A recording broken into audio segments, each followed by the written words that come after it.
Dog, are you ready? Do you want to read the questions? I never read the questions.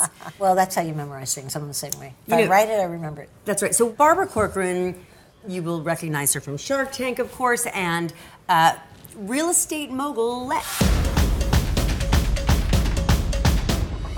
We met many years ago, and I learned a lot of things about us that were similar. We're both Pisces. We both hated school. Yes. And we both love real estate.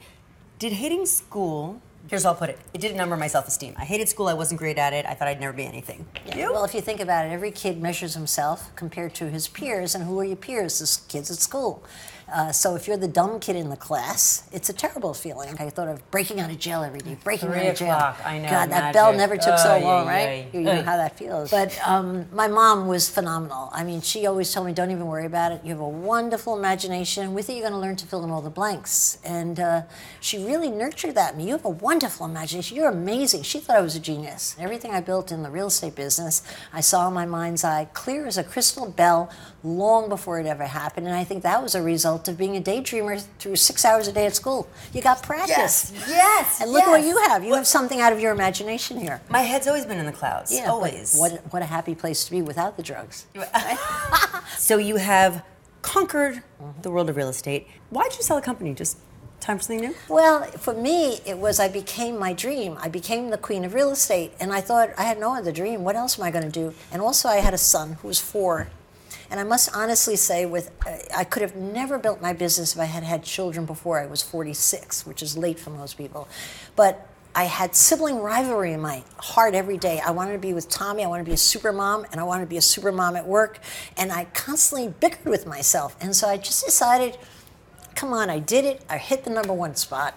And let me just be somebody else. So on that first day when you wake up and you no longer have, you've sold the company, things are in place, how does that feel? Well, the first day I sold the company, it felt good in the morning because I went to Citibank machine to get my usual $200 a week. And as I put in my credit card to get my $200 cash, I never had asked in the closing the day before, where's the money? And when the receipt came out, I had $44 million in cash in my checking. I'm like, holy shit, $44 million. So that happens to me so often. No, but I still get that cheap thrill. Every time I Nothing cheap about that, sister. But here's the rub. Truthfully, once that thrill was gone by the second week, I didn't know what to do with myself. I didn't know what to wear in the morning. I'm like, what did I do? What I never saw coming and was regretful about is I missed my 1,000 agents. I missed my team of managers that we loved each other. We chased the mountains together. We got there. We stumbled together. And I never really understood that all the joy in the business was in the getting there.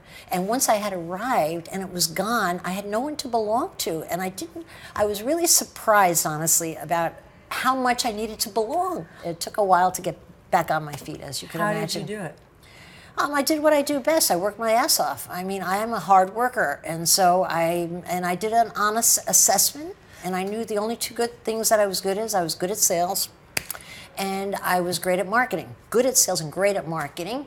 And what did I need? I knew I needed an audience. And so TV came up. I'm like, well, that gives me an audience. And I used my real estate knowledge to try to get into that space of a real estate expert. Barbara Corcoran went from waiting tables in Manhattan to building the city's premier $2 billion real estate empire. But why TV? Because I really needed a shrink. Okay, so what have you come up with? I came up with I really like attention. And that's the truth. So does everybody, right? No, not everybody. Not everybody needs the same amount of attention. I was one of 10 with 2 parents. When you share 2 parents among 10 kids, you don't get a lot of attention. And so I think this is a need that I play out for the rest of my life. But here's the rub. I wouldn't do it if I wasn't having fun. I really like it. I mean, if I like it, you go back for more. It's like candy, right? So now, you've been on Shark Tank for how many seasons? We're going on season 9, I guess. I've actually lost count. 9, I think. Yeah, it's the only show you pay to play instead of get paid. We get paid, but we also pay to play. You've got to give up this crying stuff. Now, moving forward, are there certain businesses that you will only invest in? Like, because I know real estate, because I know shoes, because I know dogs, I'm going to invest in real estate, shoe, dog businesses, period? Or will you not at still... all. I'm open to any kind of business, provided I'm sold on the entrepreneur.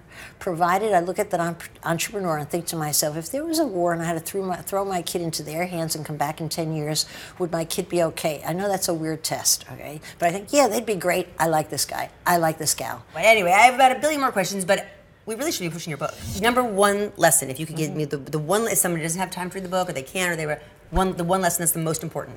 I think you have to figure out in life what you're good at and hyper-focus on it. A lot of people think they have to be good at everything. I've never met geniuses or people who are wildly successful who built on anything more than one or two talents. That's the truth. And if you can just get rid of the stuff you're really not naturally good at and think of what could I do with what's my God-given gift, you enjoy life a lot more and you certainly become more successful. Okay, here's what I've got. Ready? Yeah. The baby beer hat. You're not going to pitch from something. I'm not. I'm just telling you what I'm doing. You know those stupid beer hats that people do? So I think if it had bottles, the babies could just feed themselves and they wouldn't scream and you wouldn't have a torn rotator cuff. Because I'm driving up the thruway and the kid's screaming his balls off. So I'm giving him a bottle and now I have this torn rotator cuff and I can... Do you think it's a dumb idea? That's all I want to know. I would not quit my day job on that one at all. Honestly, you should be producing Stoops. Manufacturing gorgeous stoops, inlaid stones, Stoops any kind of stoops. That's your brand. Why not build on that? That you can make money, that I'd invest. All right, Max, we love you and we love you and cheers. Shall we cheers your mommy? We Let's will. cheers her. He's dying to have a drink. I am. I don't know if he knows how to drink out of a cup yet. We have one of those water bottles. Oh, you know what would help him? What? A doggy baby beer hat. No.